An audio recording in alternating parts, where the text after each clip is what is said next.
9 h du matin, allez, c'est les 8 h du matin, on est dimanche. Et avec mon mari, on a eu une énorme discussion. Est-ce qu'on devrait quitter la France? Non mais sincèrement, parce que on est rentré en France en 2017. J'ai même pas les mots pour dire à quel point c'est une traversée du désert de vivre en France. T'es tout le temps en train de payer. La banque, elle est tout le temps sur ton dos, t'as tout le temps des factures, les impôts, les taxes, l'EDF qui a triplé depuis qu'on a acheté la maison, ne parlons même pas de l'eau, l'assainissement. Franchement, on gagne bien notre vie. On gagne bien notre vie. Et à la fin du mois, c'est pas qu'il nous reste rien de côté, c'est que limite on doit des sous. Comment c'est possible? Alors vous allez me dire c'est que tu gères mal, mais sincèrement je vois pas comment. J'ai un crédit maison, j'ai un crédit travaux. Après j'ai toutes les factures, rien que la bouffe. Faites un sac de courses, 50-60 €, vous avez rien dedans. Vous voulez manger équilibré, des légumes, de la viande, du fromage, des fruits, peut-être pas acheter les trucs les plus bon marché. Je fais déjà mon pain, je commence à vouloir faire ma lessive.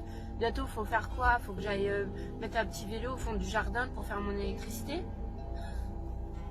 Franchement, c'est juste pathétique parce que c'est un pays absolument magnifique, la France. Vraiment, j'aime beaucoup mon pays. C'est juste la gestion, l'économie, c'est une catastrophe.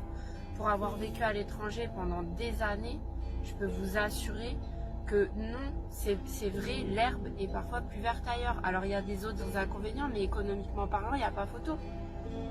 Comment voulez-vous même faire une entreprise dans ce pays? Mon mari, ça fait 6 mois qu'il essaye de monter sa boîte entre tous les trucs qu'il a à payer. Il faut limite gagner tout de suite, avoir un chiffre d'affaires de folie pour s'en sortir. Tellement tu raques. À la fin, t'as gagné 1 €, t'as donné 70 centimes à l'État. Je comprends pas. Moi, je suis diplômée, je suis débrouillarde. Mon mari, il est résistant, il a un savoir-faire entre les mains. Il a un mental. Moi, je m'inquiète pour mes enfants. Est-ce qu'ils ont les armes pour affronter ce qui les attend? Parce que même avec des diplômes, même avec... tu parles plusieurs langues, même... ouais, tu peux espérer gagner 2500 € par mois, mais 2500 € par mois, aujourd'hui, c'est rien. Tu t'en sors à peine, t'es une petite classe moyenne, tu mets chaque petit sou de côté. C'est ça la vie, en fait, je comprends pas. Non, moi, ça me dit rien. Ce témoignage, il est extraordinaire. Je sais pas si tu verras la vidéo, mais il est poignant parce qu'il est tellement réaliste. Il y a plein de choses qu'elle dit dedans. Déjà, premièrement, aujourd'hui, ce qu'elle dit à la fin est absolument vrai. Être une classe moyenne avec des gens qui gagnent, un couple qui gagne 2500 € par tête. Alors ok, tu peux t'acheter ta maison, mais tu as ton crédit maison.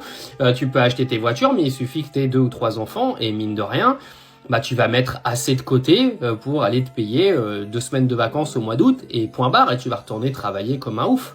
Après, le deuxième truc qu'elle parle, c'est l'entreprise de son mari. Impossible d'ouvrir une entreprise en France. Arrêtez d'ouvrir des entreprises dans ce pays. Arrêtez. Tous les gens qui veulent devenir entrepreneurs en France, vous êtes des barjots. Mais si vous voulez ouvrir des entreprises, barrez-vous de ce pays. Vous allez couler. Il n'y a aucune chance que vous en sortiez. À moins que vous soyez déjà multimillionnaire à la base et que vous ouvriez une entreprise pour essayer de diversifier, etc. Si vous ouvrez une entreprise de zéro, mais vous êtes des suicidaires. Allez travailler chez McDo, vous ferez moins d'heures, vous allez gagner plus d'argent. Moi, je vous le dis, ce sera beaucoup moins prise de tête. Troisièmement, le coût de la vie.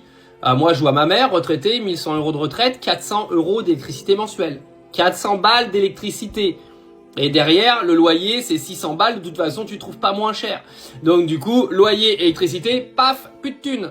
Et heureusement, elle a pas d'enfant à charge. Et heureusement, ma mère, elle bouffe pas. Donc voilà. Mais oui, c'est devenu un pays invivable. Et ça va le devenir de plus en plus. Parce qu'ils vont te taxer de plus en plus. De toute manière, ils n'arrêteront pas.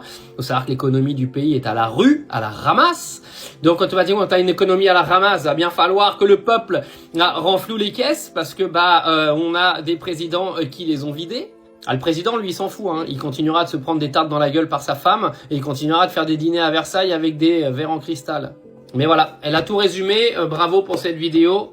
J'ai de la peine pour toutes les familles de France, mais honnêtement, la leçon de tout ça, si jamais vous voulez ouvrir des entreprises, s'il vous plaît, ne le faites pas dans ce pays, s'il vous plaît.